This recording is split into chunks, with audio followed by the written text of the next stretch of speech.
মালা রান্না বান্নাতে সবাইকে স্বাগত বন্ধুরা। যাদের মনে হতো রসগোল্লা বানানো ভীষণ কঠিন, ভিডিওটা স্কিপ না করে পুরোটা দেখুন। তো চলুন এদিক ওদিক কথা না বাড়িয়ে ভিডিওটি শুরু করি।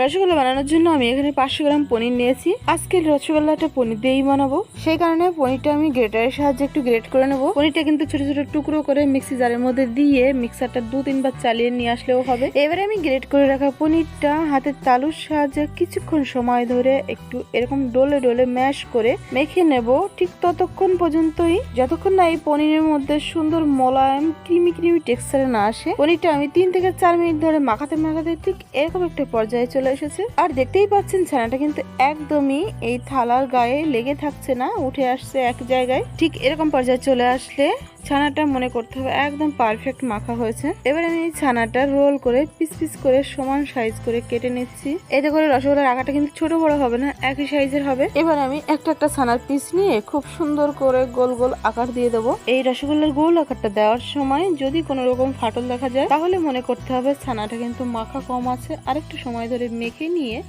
এরকম করে সুন্দর করে রসগোল্লার আকার দিয়ে নিতে হবে।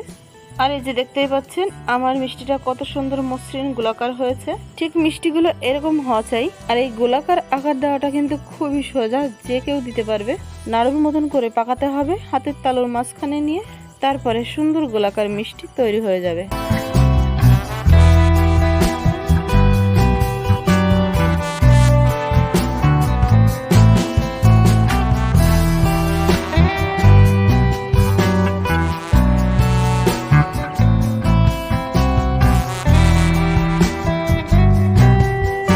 সবগুলো মিষ্টি আমার বানানো হয়ে গেছে। এবার আমি একটা কড়াইতে 1 কাপ চিনি দিয়ে দিলাম, আর এই একই কাপের মাপ করে আমি 3 কাপ জলও দিয়ে দেবো।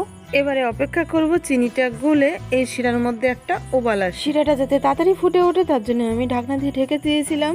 ফ্লেভারের জন্য 2টো এলাচ আমি গুঁড়ো করে শিরার মধ্যে দিয়ে দিলাম। এবারে এই ফুটন্ত শিরার মধ্যে আমি এক এক করে রসগোল্লার পিসগুলো ছেড়ে দেবো। তারপরে ঢাকনা দিয়ে ঢেকে গ্যাসের ফ্লেম মিডিয়ামে রেখে 10 মিনিটের জন্য রান্না করে নেব।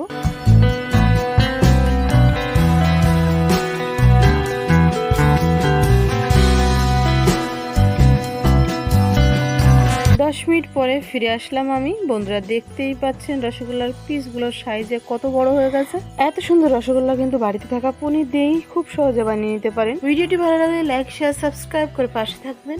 খুব ভালো থাকবেন, সুস্থ থাকবেন।